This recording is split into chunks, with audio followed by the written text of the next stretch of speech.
नमस्कार दोस्तों, आप सभी का स्टडी 91 के इस ऑनलाइन प्लेटफॉर्म पर मैं अमित आप सभी का हार्दिक स्वागत करता हूं। दोस्त, आज की क्लास में हम सभी पढ़ने वाले हैं, शिक्षण विधियों पर बात करेंगे, जो आप सभी के पेपर के लिहाज से बात किया जाए तो बेहद इंपॉर्टेंट पार्ट है।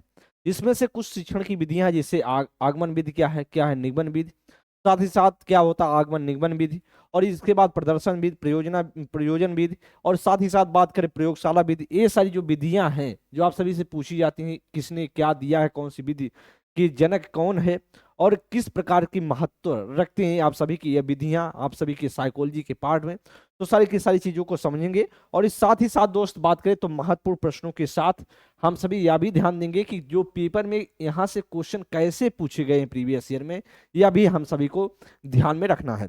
तो सबसे पहले बात करेंगे हम सभी, एक इन्फॉर्मेशन है, वह इन्फॉर्मेशन की बात करें।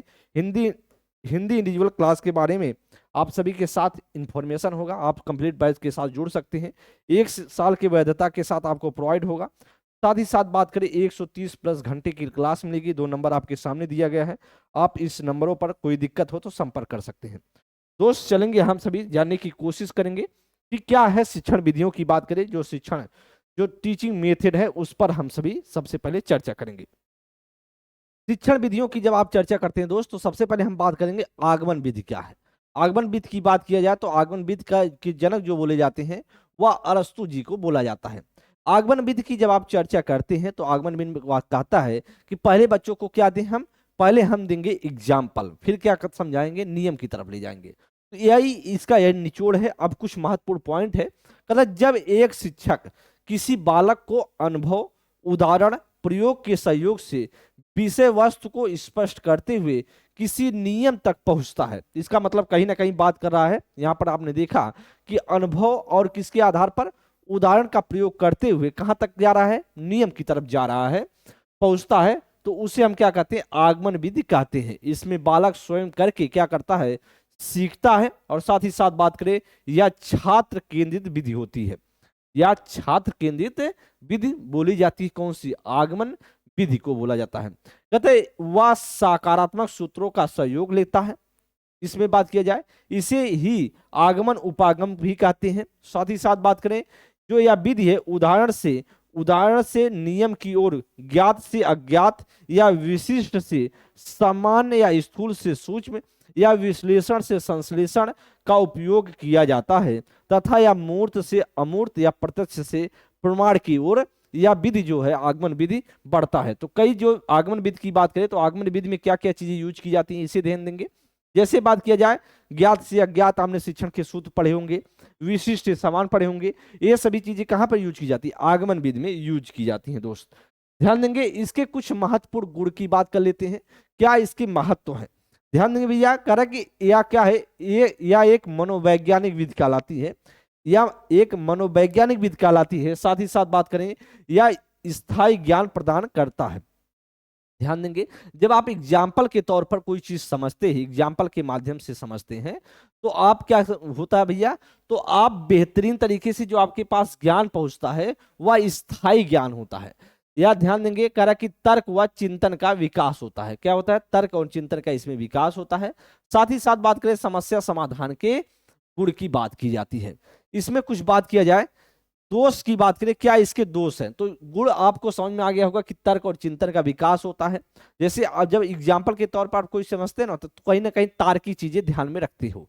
तरह की समय जो अधिक खर्च होना, कहीं ना कहीं जब एग्जाम्पल के माध्यम से हम कोई चीज समझते हैं तो वहां सीधी सी बात है कि आपका जो टाइम है वह ज्यादा इन्वेस्ट होने वाला है, टाइम ज्यादा लगेगा, इसीलिए इसमें क्या होता है, समय ज्यादा खर्च होता है। कुछ इसके दोष भी हैं, पाठ्यक्रम समय पर ना पूरा होना, मतलब जब सारी चीजें आप एग्जाम्पल के तौर पर ही समझने शुरू कर देंगे तो जब टाइम ज्यादा लगेगा तो सीधी सी बात हो जाएगी कि आपका जो सिलेबस है वह टाइम से पूरा नहीं हो पाएगा। इसमें से तो बात करेंगे, आगे बात किया जाए निगमन विधि की बात करेंगे, जिसके जनक क्या बोले जाते हैं, अरस्तु ही बोले जाते हैं। और इनमें क्या होता है कि पहले आपने आगमन विधि में यहां देखा कि ये कहीं ना कहीं एग्जाम्पल से नियम की तरफ ले जाया जाता है, और इसमें क्या होगा, नियम से एग्जाम्पल की तरफ ले जाया जाएगा। जब एक शिक्षक शिक्षण कार्य करते समय पहले से स्थापित किसी नियम या सूत्र का उपयोग करते हुए किसी उदाहरणों को कम समय में स्पष्ट कर देता है, तो वह निगमन विधि कहलाती है या क्या कहलाती है, या शिक्षक केंद्रित विधि कहलाती है। या वेरी इंपॉर्टेंट, आपसे पूछा जा सकता है कि शिक्षक केंद्रित विधि क्या आगमन विधि को बोलते हैं या निगमन विधि को बोलते हैं, तो आप कह देंगे भैया निगमन विधि को बोलते हैं। यह आपके लिए महत्वपूर्ण है। जैसे बात किया जाए एग्जाम्पल में बात करें, या अज्ञात से किधर जाता है, अज्ञात से ज्ञात की तरफ, सामान्य से विशिष्ट की बात करें, सूक्ष्म से स्थूल की तरफ, संश्लेषण से विश्लेषण की तरफ, नियम से उदाहरण की ओर, इसकी बात करें कहीं ना कहीं इस तरफ है, क्या होता है, इसको हम कह सकते हैं, किसको, ध्यान देंगे, निगमन विधि को हम कहा जा सकता है। जैसे शिक्षण के सूत्र सबके सब उल्टे लिखे हैं, जो शिक्षण के सूत्र होते हैं वह विश्लेषण से संश्लेषण होता है, तो कहीं ना कहीं निगमन विधि भी क्या है, आपको एग्जाम्पल ना समझा करके पहले नियम समझाया जा रहा है, तो कहीं ना कहीं जो शिक्षण सूत्र होंगे सारे के सारे पलट जाएंगे इसमें, ऐसी बात है। आगे बात किया जाए भैया, इसके गुण देख लेते हैं, क्या इसके महत्व है। गुण की बात करें, कह रहा है पाठ्यक्रम समय से पूरा हो जाता है, एकदम सही है। जब आप कुछ नियम के माध्यम से समझाते हो तो सिलेबस जल्दी से पूरा हो जाता है। कहीं ना कहीं समस्या समाधान में समय जो है कम खर्च होता है। जो आप प्रॉब्लम सॉल्विंग की बात करते हैं उसमें टाइम जो लगना चाहिए ज्यादा लगता था वह इसमें कम लगता है, क्योंकि सारी चीजें क्या हो जाती हैं, आपको रटी रटाई चीजें मिलने लगती है। अब दोष की बात कर लेते हैं, या क्या एक अमनोवैज्ञानिक विधि है, कहीं ना कहीं रटने पर जोर देता है।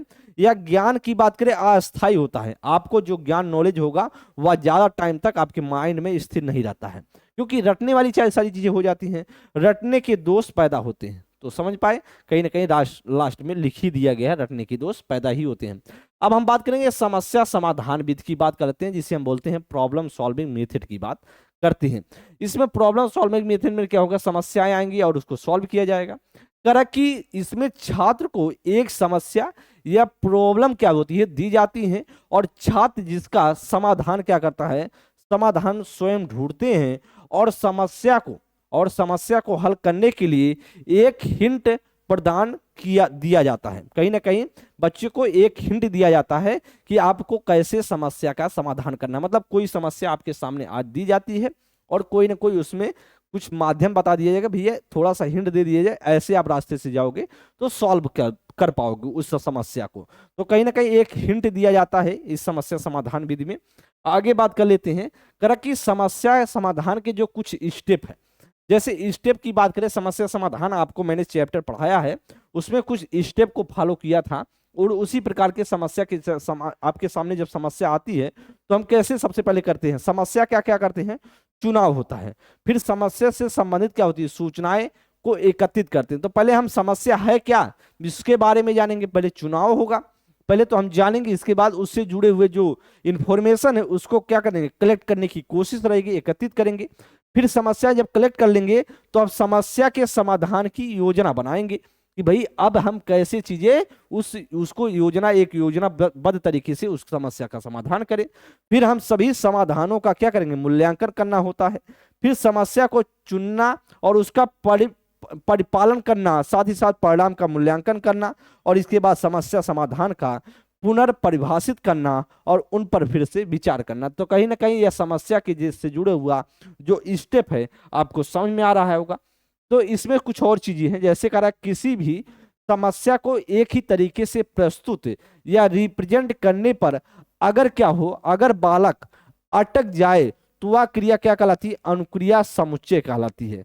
सरल भाषा में इसे हम बोल सकते हैं किसी भी समस्या को एक प्रकार के नियम से हल करना।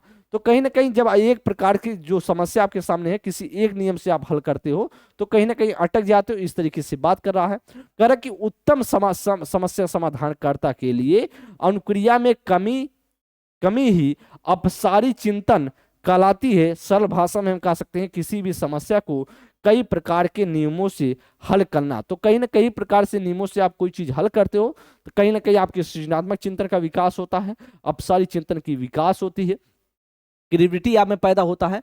तो इस तरीके से बात कर रहा है, कहने का मतलब है। आगे बात करेंगे हम प्रोजेक्ट विद की बात करेंगे। प्रोजेक्ट विद की बात करें तो इसके जनक बोला जाए तो किल्कपैट्रिक को बोला जाता है। किसको बोला जाता है, किल्कपैट्रिक को बोला जाता है। और या पेपर बात किया जाए 2019 आपकी बात करें 2021 जो पेपर हुआ था यूपी टेट का जो कैंसिल हुआ था, उसमें पूछा गया था प्रोजेक्ट विद के जनक कौन है, किल्कपैट्रिक जी थे। और इसमें कह रहा है किल्कपैट्रिक के अनुसार यह विधि अनुभव केंद्रित होता है। प्रोजेक्ट विधि वैसे है प्रोजेक्ट विधि आप जानते हो, प्रोजेक्ट विधि में अनुभव ही होगा। तरह की अनुभव केंद्रित होती है। और इस विधि में बात किया जाए, छात्र क्या करता है, स्वतंत्र रूप से कार्य करता है। और प्रोजेक्ट में तो ऐसा जानते ही है कि आपका स्वतंत्र रूप से बच्चा कार्य करता है और या एवं अपनी समस्याओं का समाधान अपने स्वयं विचारों के आधार पर करता है। और यह विधि वास्तविकता के सिद्धांत पर कार्य करती है। जो सिद्धांत जो आपका प्रोजेक्ट विधि है, कहीं ना रियलिटी पर या इस रियलिटी जो प्रिंसिपल है उस पर आधारित होता है, उस पर कार्य करती है। और कहीं ना कहीं बात किया जाए, अपनी समस्याओं का समाधान स्वयं विचारों से इस पर आधारित होकर किया जाता है। कहीं ना कहीं अपने विचार इसमें लगाए जाते हैं इस प्रोजेक्ट विधि में। आप सीधा सा मतलब है, कहीं ना कहीं जब अनुभव होगा, प्रोजेक्ट में अनुभव ही होता है। कोई किसी प्रोजेक्ट पे काम किया जाता है, कोई प्रोजेक्ट आपको दे दिया, उस पर वर्क करना होता है, तो अपने अनुभव को ही लगाया जाता है। उस पर लोग मिल करके दो तीन बच्चे मिल करके उसको कार्य करते हैं और समस्या का समाधान करते हैं और अपने अनुभव को उस पर शेयर करते हैं। कहीं ना कहीं वास्तविकता पर यह कार्य होता है। आगे दोस्त बात किया जाए प्रत्यक्ष विधि की बात करें, जिसे हम जानते हैं डायरेक्ट। प्रत्यक्ष विधि की बात करें जिसे हम कह सकते हैं डायरेक्ट मेथड कह सकते हैं। और डायरेक्ट मेथड में होता क्या है, इसे ध्यान देंगे। इस विधि में छात्र को बिना व्याकरण के नियमों का ज्ञान कराए भाषा सिखाई जाती है। मतलब कहीं ना कहीं कह रहा है कि भैया बिना व्याकरण के नियमों का ज्ञान कराए भाषा सिखा दी जाती है। किसमें? प्रत्यक्ष विधि में। मतलब आपको बिना व्याकरण के नियम को बताए, नॉलेज दिए, मतलब बिना व्याकरण के नियमों का ज्ञान कराए भाषा की बात करें, भाषा सिखाई जाती है। इस विधि में बात करें, इस विधि में आपस में वार्तालाप एवं लिखित अभ्यास के माध्यम से भाषा को अधिक से अधिक सीखने पर बल दिया जाता है। मतलब कहीं ना कहीं इसमें क्या होता है, आपस में वार्तालाप की जाती है, आपस में लिखित अभ्यास के माध्यम से क्या किया जाता है, इसमें अधिक से अधिक सीखने पर बल दिया जाता है। इसके माध्यम से जो बालक की मातृभाषा होती है उसे बिना मध्यस्थ बनाए उससे अन्य भाषा सिखाई जाती है। उससे क्या होती है, उसे अन्य भाषा सिखाई जाती है। इसमें बालक प्राकृतिक रूप से सीखता है। इस विधि में श्रव्य और दृश्य सामग्री का प्रयोग किया जाता है। किसमें? प्रत्यक्ष विधि में जो डायरेक्ट मेथड है, इसमें दृश्य और श्रव्य जो सामग्री है उसका इस्तेमाल किया जाता है। और यह विधि प्राथमिक कक्षा के लिए अत्यंत क्या है, उपयोगी माना जाता है। अगर आपसे दोस्त पूछ लिया कि आपके निचली क्लास के लिए क्या प्रत्यक्ष विधि उपयुक्त है कि नहीं है, तो आप कहेंगे उपयुक्त माना जाता है, क्योंकि इसमें क्या होता है, बिना नियम बताए भाषा सिखाने का प्रयास किया जाता है। नियम बताएंगे बच्चा उस लेवल का भी है नहीं, तो बातें समझ नहीं पाएगा। अब हम दोस्त बात करें विश्लेषण विधि की बात करेंगे। विश्लेषण विधि जिसे हम बोलते हैं एनालिसिस मेथड के नाम से जानते हैं। और जनक की बात करें जिसे हम बोलते हैं हेनरी एडवर्ड आर्मस्ट्रांग की बात करें और करेंगे ये इस विधि में समस्या को छोटे छोटे भागों में बांट कर उनका बात करें अध्ययन व समीक्षा करते हुए उसे क्या किया जाता है, हल किया जाता है। तो एनालिसिस वैसे ही आपको लग रहा होगा, कहीं ना कहीं जो समस्या है उसको हम छोटे छोटे भागों में तोड़ते हैं और उस पर वर्क करते हैं और उस समस्या का समाधान करने की कोशिश रहती है। आगे दोस्त बात करेंगे हम संश्लेषण विधि की बात करें, तो कहीं ना कहीं संश्लेषण विधि में एकत्रित किया जाता है। कहते कि भाई इसमें इस विधि में बात की जाए, इस विधि के अंतर्गत विश्लेषण कर लेने के पश्चात ही संश्लेषण का कार्य होता। पहले हम क्या करते हैं, विश्लेषण करते हैं, विश्लेषण करके जब हम इकट्ठा कर देते हैं उसे क्या बोला जाए, उसे हम संश्लेषण बोलते हैं। जब हम इकट्ठा करके फिर अध्ययन करते हैं, उस पर वर्क करते हैं, तो संश्लेषित किया जाता है। इस विधि में किसी समस्या गतिविधि के छोटे छोटे भागों को जोड़ते हुए समस्या का हल किया जाता है। छोटे छोटे भागों को जोड़ते हुए समस्या का हल किया जाता है। अनुकरण विधि की बात करेंगे, करें कि अनुकरण विधि क्या है। इस विधि में छात्र अपने शिक्षा का क्या करता है, अनुकरण करता। तो अब सीधा सा मतलब है कि अनुकरण विधि में कहीं ना कहीं एक दूसरे का अनुकरण होगा।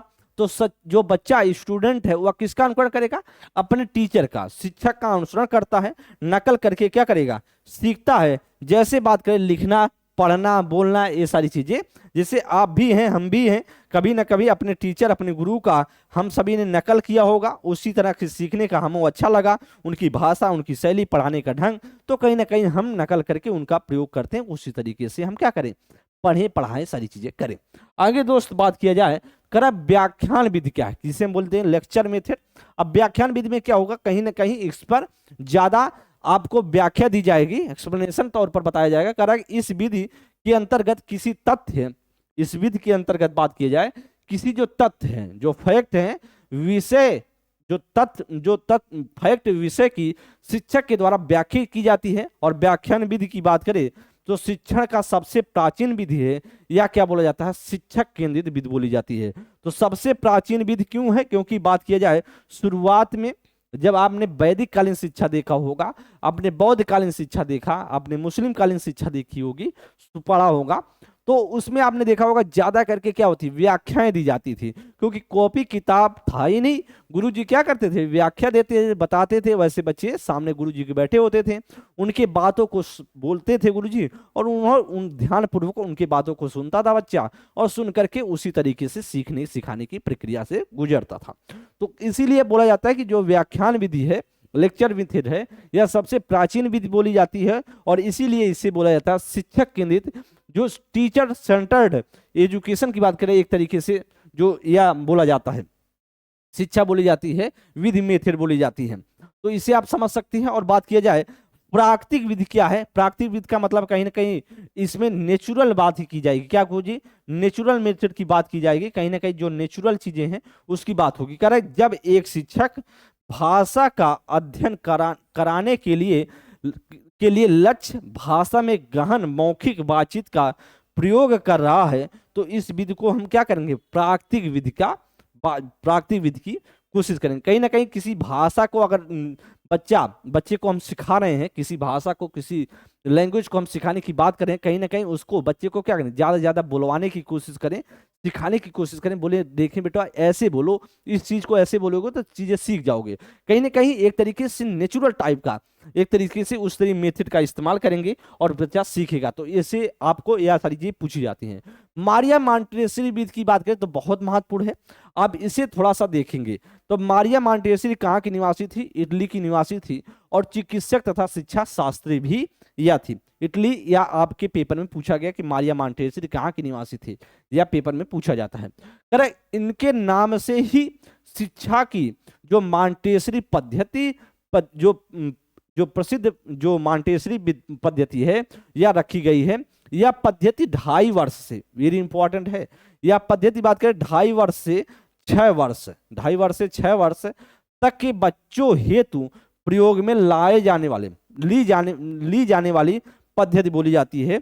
इसका विकास डॉक्टर मारिया द्वारा रूस विश्वविद्यालय में मंद बुद्धि बालकों, या भी ध्यान देंगे भैया, मंद बुद्धि बालकों की बात करें चिकित्सा हेतु, उनकी शिक्षा हेतु किया जा गया, जो कुछ समय बाद सामान्य बुद्धि के बालकों के लिए भी शिक्षा में उपयोग में लाई गई। तो ये जब डॉक्टर थी तो उस समय जब बच्चा 2.5 से 6 साल के बच्चों पर इनका या जो मेथड इस्तेमाल किया जाता है। तो मॉन्टेसरी आप स्कूल भी देखे होंगे, मॉन्टेसरी स्कूल आपको आसपास कहीं सिटी में रहते होंगे तो वहां पर दिखेगा आपको।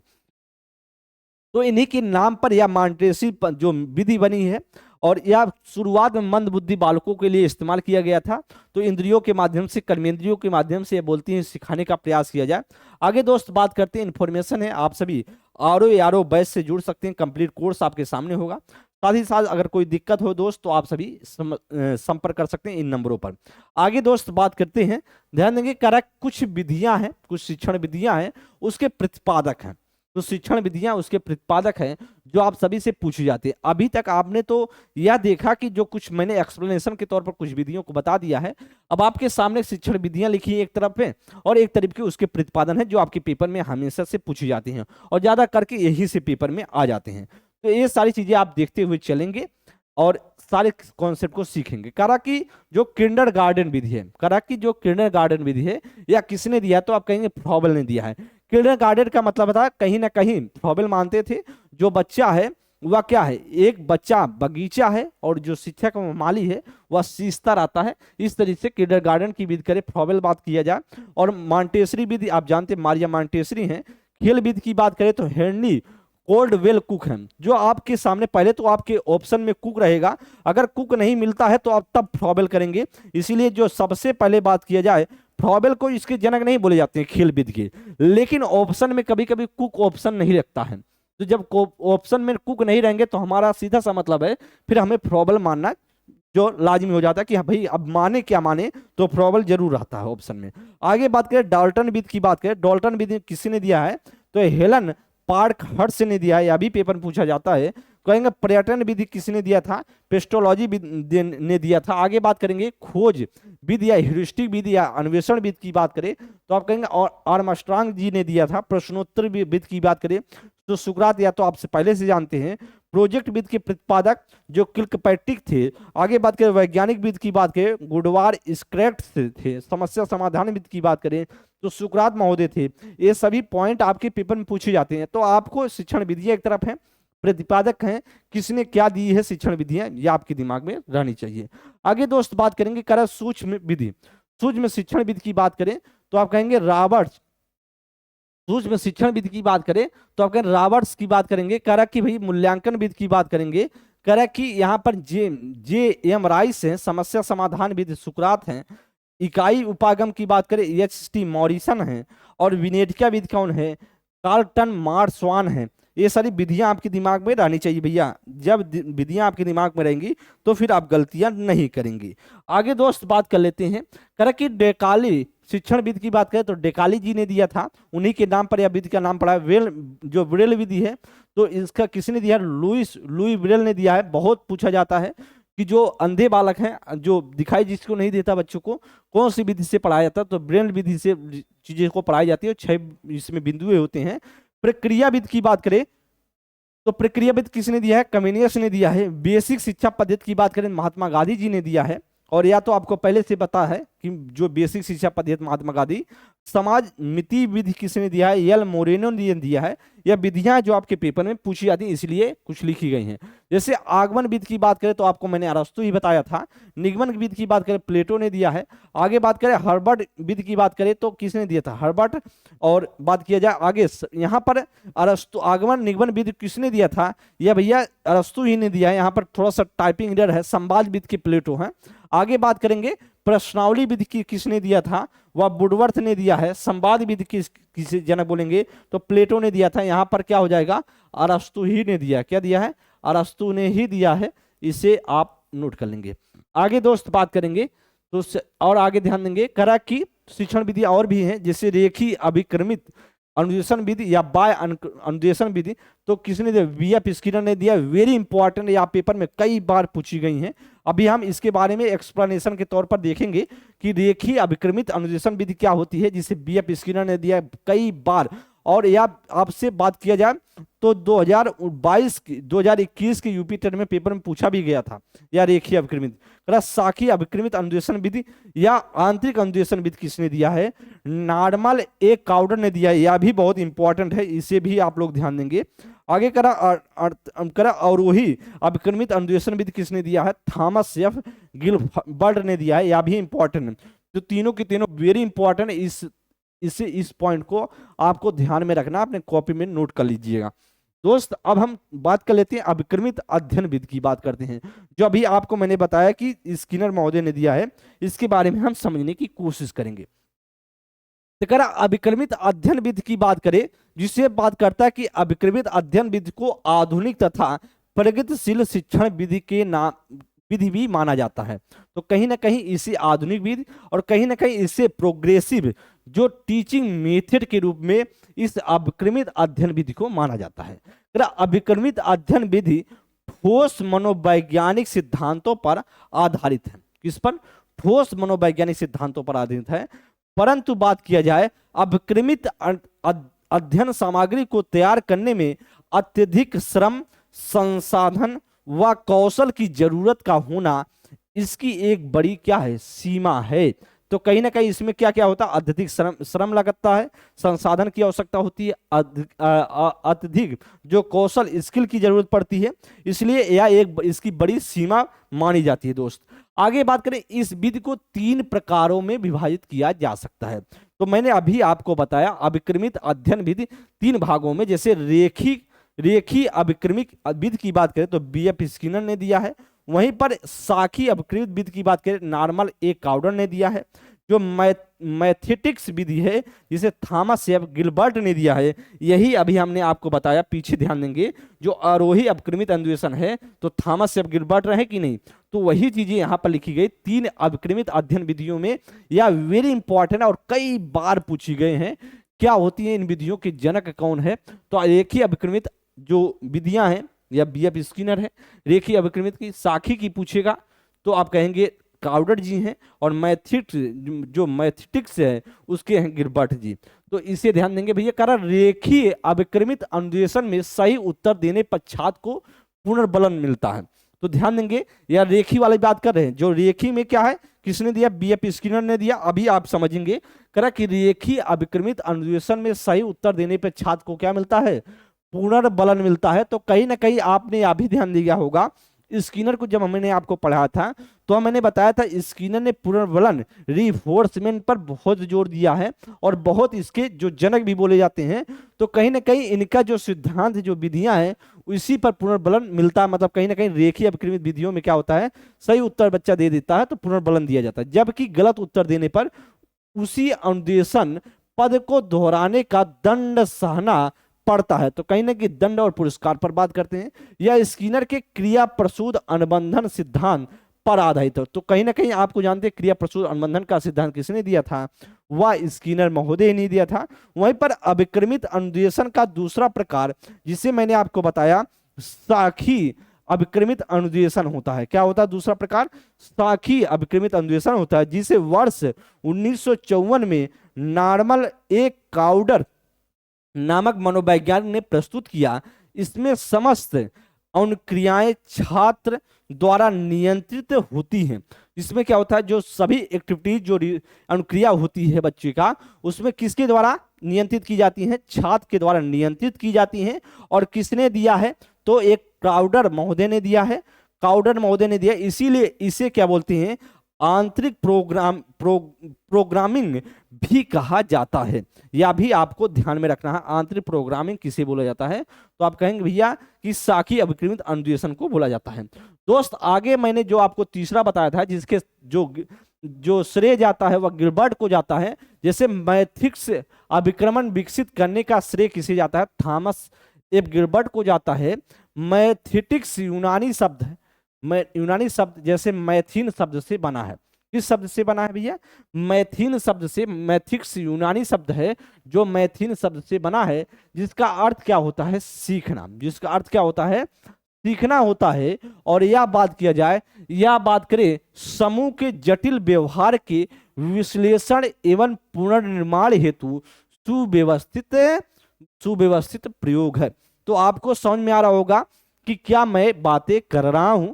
इसमें बात की जाए तो गिलबर्ट महोदय ने दिया था मैथिक्स, जो अभिक्रमित भी बात किया जाए तो, जिसमें आपको मैंने बताया इसका बात करिए, इसका जो मैथीन शब्द से बना हुआ है। मैथिक्स यूनानी जो शब्द है, मैथीन शब्द से, मैथीन जो है यूनानी शब्द से, मैथिक्स यूनानी शब्द से बना है। किस यूनानी शब्द का है, वह मैथीन शब्द है यूनानी, उसी शब्द से मैथिक्स बना है, और जिसका अर्थ होता है सीखना। और समूह के जो जटिल व्यवहार के विश्लेषण और पुनर्निर्माण हेतु इसे व्यवस्थित प्रयोग होता है, प्रयोग है। तो आगे दोस्त बात करेंगे, आगे कुछ अब आपके क्वेश्चन, कैसे शिक्षण विधियों से क्वेश्चन एग्जामिनर पूछता है। तो आपने देखा ज्यादा करके आपके पेपर के लिहाज से बात करें तो क्या इंपॉर्टेंट है। अब हम निचोड़ एक बार बात कर लेते हैं। तो जैसे आगमन विधि किसने दिया, निगमन विधि किसने दिया, प्रोजेक्ट विधि किसने दिया, जिसे खेल विधि किसने दिया, यही सारी चीजें अभी तक आज तक पूछी गई हैं। और जैसे आपको लास्ट के मैंने 3 विधियों की बात की, जिसे रेखी है, साखी है, मैथिक्स वाला मैंने बात की, तो ये किसने दिया है, बहुत बार पूछा गया और मैंने आपको बताया भी है।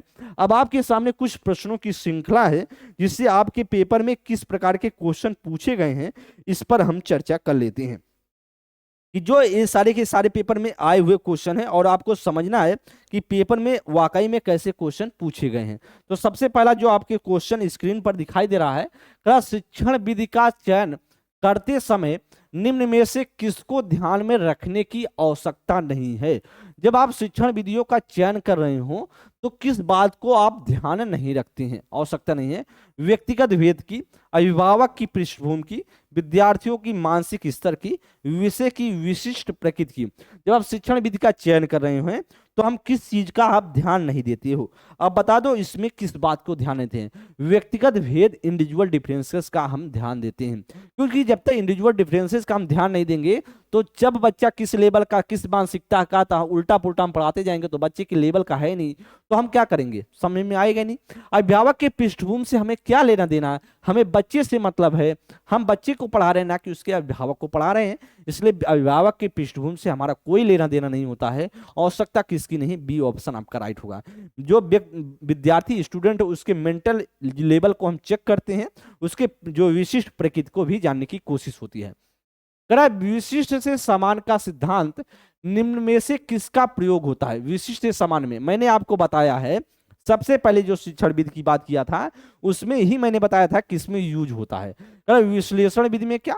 स्वतः शोध विधि में, संश्लेषण विधि में, आगमन विधि में।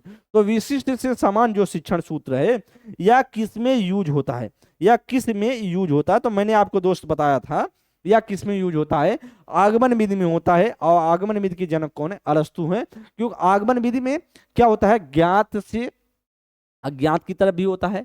बात करें विशिष्ट से सामान्य भी यूज होता है, इसमें स्थूल से सूक्ष्म वाला भी यूज होता है। तो इस तरीके से मैंने आपको बताया था आगमन विधि में, और एग्जाम्पल से क्या नियम की तरफ जाया जाता है आगमन विधि में। दोस्त नेक्स्ट प्रश्न है, करा उदाहरण, निरीक्षण, विश्लेषण, वर्गीकरण, नियमीकरण निम्नलिखित में से किस विधि के सोपान है? तो सबसे पहले एग्जाम्पल की बात करा, फिर हम निरीक्षण करेंगे, विश्लेषण करेंगे, लास्ट में नियम बनाएंगे। तो क्या नियम, निगमन विधि क्या लाएगा, आगमन विधि क्या लाएगा, अंतरदर्शन विधि या बहिर्दर्शन विधि? तो अंतरदर्शन विधि आप जानते हैं विल्हेम वुंट है। कौन है? विल्हेम वुंट है। बहिर्दर्शन कौन है? वाटसन है। और आगमन निगमन की बात करें तो अरस्तु जी हैं। और आपसे पूछ रहा है इसमें से क्या किसमें यूज होता है? तो पहले एग्जाम्पल, फिर हम एग्जाम्पल से किधर, एग्जाम्पल से हम क्या करें, एग्जाम्पल की बात करें, एग्जाम्पल से हम बात करें नियम की तरफ, रूल की तरफ जाते हैं, तो हम इसका मतलब कहीं ना कहीं वह यूज करें आगमन विधि का। राइट ऑप्शन क्या होगा हमारा? वह राइट ऑप्शन हमारा B is the right option. तो आप समझ पा रहे होंगे क्या इसमें राइट होगा भैया? वह आपका बी ऑप्शन पूरी तरीके से करेक्ट हो जाएगा। नेक्स्ट प्रश्न पे चलते हैं। इन्फॉर्मेशन है आप सभी आरओ की बुक प्रारंभिक और मुख्य परीक्षा के लिए इसे हिंदी की पुस्तक, अपनी हिंदी की पुस्तक, समान अध्ययन की पुस्तक या ऑनलाइन ऑफलाइन दोनों तरीके से परचेज कर सकते हैं। कोई दिक्कत हो तो आप सभी के सामने नंबर दिए गए, उस पर आप सभी संपर्क कर सकते हैं दोस्त। चलेंगे नेक्स्ट प्रश्न का। निरीक्षण विधि में किया जाता है अपना अध्ययन किया जाता है, अपने व्यवहार का अध्ययन होता है, या दूसरे के व्यवहारों का अध्ययन किया जाता है? व्यवहार विश्लेषण किसका होता है? निरीक्षण विधि में क्या यूज की जाती है? निरीक्षण विधि में क्या यूज की जाती है भैया? तो निरीक्षण विधि की बात करें तो निरीक्षण विधि अपने अध्ययन के लिए होता है क्या? निरीक्षण कहीं ना कहीं दूसरे के व्यवहार के लिए अध्ययन की जाती है, क्योंकि निरीक्षण में आप दूसरे के व्यवहार का अवलोकन करते हो। निरीक्षण क्या करते हो? जब हमें किसी को बोला जाता है कि भैया निरीक्षण कर लो, तो अपने व्यवहार का अवलोकन करते हैं? नहीं, दूसरे के व्यवहार का। इसलिए हमारा राइट आंसर होगा सी इज द राइट ऑप्शन। मतलब दूसरे व्यक्ति के बाय व्यवहार का नकल क्या कहलाता है? सीखना कहलाता है, अनुकरण कहलाता है, कल्पना कहलाता है, चिंतन कहलाता है। तो मैंने आपको बताया था जो दूसरे व्यक्ति के बाय व्यवहार का नकल करना, सीधा सा मतलब क्या कहलाएगा, इसे आप बता देंगे। तो आप जानते भैया उससे बोलते हैं अनुकरण बोलते हैं। राइट ऑप्शन आपका B is the right option. दूसरे व्यक्ति का जो बाय व्यवहार का अनुकरण करते हैं, नकल करते हैं, कहीं ना कहीं अनुकरण कहलाता है। करेक्ट। शिक्षार्थी फैशन शो को देख करके मॉडल्स का अनुकरण करने की कोशिश करते हैं, इस प्रकार के अनुकरण को हम कहा जाता है गौड़ अनुकरण, सामाजिक अध्ययन कहलाता है, सामान्यीकरण कहलाता है, या प्राथमिक अनुकरण कहलाता है। तो शिक्षार्थी की बात करें, शिक्षार्थी मैंने आपको बताया भैया या क्या कहलाता है? तो कहीं ना कहीं एक मैंने आपको बताया था अर्बन बंडूरा का सिद्धांत। इसका अर्बन बंडूरा का सिद्धांत मैंने बताया था। अर्बन बंडूरा का जो सिद्धांत कहलाता है वह सामाजिक अधिगम का सिद्धांत कहलाता है। सोशल लर्निंग थ्योरी के नाम से सामाजिक अधिगम का सिद्धांत कहलाता है।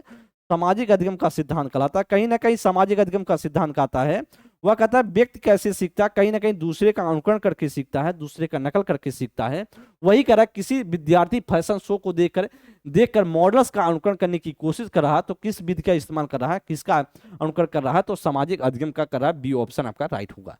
नेक्स्ट प्रश्न प्रकार निम्न में से कौन सी विधि प्राथमिक स्तर पर शिक्षण के लिए उपयुक्त नहीं है? कौन सी इसमें से ऐसी विधि है जो प्राथमिक विद्यालय प्राथमिक स्तर मतलब छोटे लेवल के बच्चों के लिए 1 से 5th के बच्चों के लिए उपयुक्त नहीं है। समस्या समाधान विद, गतिविधि उपागम, व्याख्यान विद या प्रोजेक्ट विद। बहुत महत्वपूर्ण है, कौन इसमें से राइट हो जाएगा? जी भैया इसमें से बताएंगे कौन आपका राइट आंसर होगा। तो कौन सी विधि या छोटे प्राथमिक स्तर के बच्चों के लिए, तो कहीं ना कहीं व्याख्यान विधि छोटे बच्चों के लिए नहीं होता है, बड़े बच्चों के लिए व्याख्यान विधि का हम इस्तेमाल करते हैं। जो लेक्चर देते हैं वो बड़े बच्चों के लिए दिया जाता है, नहीं तो एक कान से बच्चा सुनेगा दूसरे कान से निकल जाएगा। समस्या समाधान कहीं ना कहीं उसके मेंटल लेवल को प्रोसेस किया जाता है, गतिविधि कहीं ना कहीं एक्टिविटीज के माध्यम से सिखाया जाता है, प्रोजेक्ट भी कहीं ना कहीं अनुभव को बढ़ाने की कोशिश की जाती है, लेकिन व्याख्यान विधि इससे बड़े बच्चों के लिए यूज की जाती है। नेक्स्ट प्रश्न पर, सीबीएसई द्वारा प्रस्तावित समूह परियोजना विधि गतिविधि किसका एक सशक्त साधन है? रोजमर्रा के शिक्षण से होने वाले तनाव से दूर करने, अनेकता में एकता की संकल्पना का प्रचार प्रसार करने, सामाजिक भागीदारिता को सुगम बनाने या शिक्षकों के भार को हल्का करने। जी भैया इसमें से बताएंगे क्या इसमें से आपका राइट आंसर होगा? अच्छा प्रश्न है जी, आप सभी कमेंट कर सकते हैं क्या इसमें से राइट आंसर होगा। इसमें से क्या राइट आंसर होगा जो सीबीएसई द्वारा प्रस्तावित है? सीबीएसई द्वारा प्रस्तावित बात करें, प्रस्तावित समूह जो परियोजना गतिविधि है किसके लिए इस्तेमाल की जाती है? रोजमर्रा के शिक्षण से होने वाले तनाव को दूर करने से नहीं, किसके लिए की जाती है? जो समूह परियोजना गतिविधि है या की जाती है सामाजिक भागीदारी को सुगम बनाने के लिए। किसके? सामाजिक भागीदारी को सुगम बनाने के लिए राइट ऑप्शन होगा, सी इज द राइट ऑप्शन। कौन सी विधि सुकरात की शिक्षण विधि कहलाती है? तरह की भूमिका निर्वहन विधि, निर्वाह विधि, अन्वेषण विधि, व्याख्यान विधि या प्रश्नोत्तर विधि। तो मैंने आपको बताया था कि जो सुकरात विधि कौन सी विधि दिए हैं, सुकरात जी ने कौन सी विधि दी है, बस या सुकराती विधि के नाम से बोली जाती है प्रश्नोत्तर विधि। राइट ऑप्शन होगा आपका D is the right option. क्या होगा? डी ऑप्शन आपका करेक्ट हो जाएगा। तो ऐसे आपके पेपर में कहीं ना कहीं क्वेश्चन पूछे गए हैं। नेक्स्ट प्रश्न की बात करें 10 नंबर के लिए, प्रोजेक्ट विधि का संबंध किससे है? जॉन डीवी से है, किल्कपैट्रिक से है, विलियम से है या सैंडर्स पियर्स से है? तो आपसे प्रोजेक्ट विधि का जनक पूछ रहा है जी, आप बता सकते हैं प्रोजेक्ट विधि के जनक कौन है? तो आपको मैंने बताया प्रोजेक्ट विधि में क्या होता है, अनुभव को महत्व दिया जाता है, कहीं ना कहीं अनुभव बढ़ाने की कोशिश होती है, और प्रोजेक्ट विधि में कहीं ना कहीं दो बच्चे अपने कार्यों को हेल्प के माध्यम से, सहायता के माध्यम से, अनुभव के आधार पर उसको एकत्रित करते हैं और उसके समस्या का समाधान करने की कोशिश उसमें रहती है। जो प्रोजेक्ट उसको मिलता है उस पर वर्क करते हैं। तो किसके द्वारा दी गई है? किल्कपैट्रिक के द्वारा। राइट ऑप्शन होगा बी ऑप्शन राइट हो जाएगा। निम्न में से कौन सी शिक्षण विधि प्रजातांत्रिक नहीं है? कौन सी ऐसी विधि है जो प्रजातांत्रिक नहीं है? जी बताएंगे।